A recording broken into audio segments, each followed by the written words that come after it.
Whether it's a massive storm, a drought, war, or even a nuclear attack, power is not only nice to have, it is essential for your prepper's kit. I'm Francois, and today we're going to see why the Batt pack could save your life.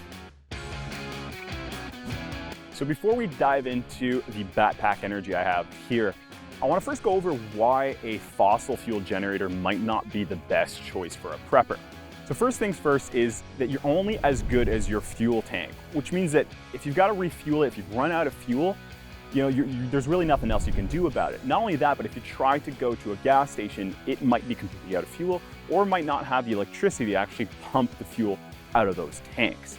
The other thing too is they're going to be quite loud, right? These generators are going to be a target for your theft or for people knowing that you have power and coming on over.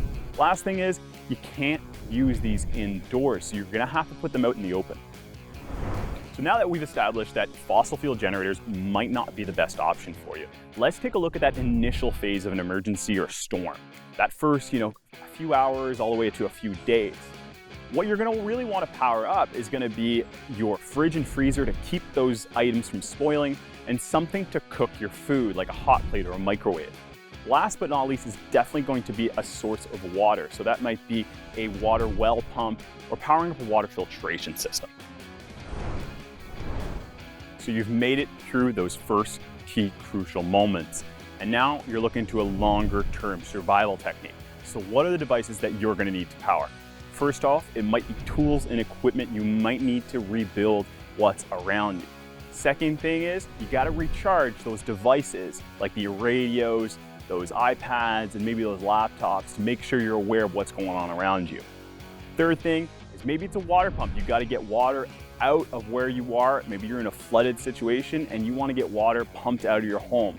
Last but not least is going to be entertainment and lighting. This might be a long haul and you want to make sure you're entertained while you wait this thing out. So now that we know what we need to power it, let's see how we can power it. This is the Batt Pack Energy from Hybrid Power Solutions, and it is an absolute beast. This thing is not only be fuel-free, fume-free, and noise-free, it is pure reliability here. So what we've got is a 4,000 watt unit, surges up to 8,000 watts. You can plug in fridge, freezer, pumps, equipment, whatever you want, plug it in right here. If you want to charge it back up, really, really easy. You have three different ways of doing that. The first one is either off another generator or off the grid using a standard extension cord, nothing else. You don't have an external charger to this thing, it's all built in.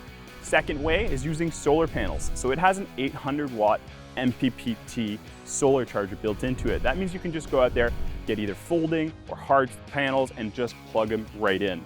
The third way is actually right off a vehicle. So when you turn on a vehicle, you can go ahead and plug them into the starter battery and it'll recharge this thing in less than 5 hours. Off the grid, you're looking at anywhere between 3 to 5 hours. And off the solar panels, you're looking anywhere from 4 to 8 hours for a complete 0 to 100% charge. Not only is it really, really rugged, but it can also be used at temperatures down to minus 20 degrees Celsius or minus 4 degrees Fahrenheit. Best part about all this, not only is it mobile, but it is completely weatherproof. Rain, snow, whatever you throw at it, it will handle it. And that's in a completely maintenance-free, fuel-free power pack. So to finish this off, let's give you that one last bonus tip. That's gonna be if you wanna protect this against EMPs, just go ahead, put it in a steel box or a Faraday cage, and that's gonna protect it from EMP attacks. Now we are building a prepper's edition of this system. So go ahead, leave us a comment on what you'd like to see in there. We're thinking of some really cool features to add to it. Make sure to like and subscribe, and we'll see you next week.